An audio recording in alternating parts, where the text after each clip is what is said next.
নড়াইল ২ আসন থেকে ২ বার সংসদ সদস্য নির্বাচিত হন মাশরাফি বিন মুর্তজা। তবে তিনি ক্রিকেটার হিসেবেই বেশি জনপ্রিয়।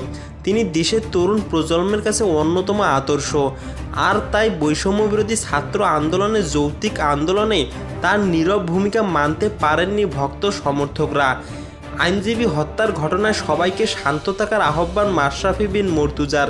চট্টগ্রাম আদালত প্রাঙ্গণে আইনজীবী সাইফুল ইসলাম আলিম হত্যাকাণ্ডের ঘটনায় নিন্দা জানিয়েছেন ক্রিকেটার মাশরাফি। তিনি বলেন, দেশের জন্য তার আত্মত্যাগ স্মরণীয় হয়ে থাকবে। আমার দলীয় সহকর্মী, ছাত্র জনতা এবং দেশপ্রেমিক জনগণের প্রতি যে কোনো উস্কানিতে সর্বোচ্চ ধৈর্য ধরার জন্য আন্তরিকভাবে আহ্বান জানাচ্ছি। কোনো অবস্থাতে আইন নিজের হাতে তুলে নেওয়া যাবে না। মহান আল্লাহ আমাদের সহায় হন। তো দর্শক, মাশরাফির এমন বক্তব্য আপনারা কিভাবে দেখছেন অবশ্যই কমেন্টে জানাবেন।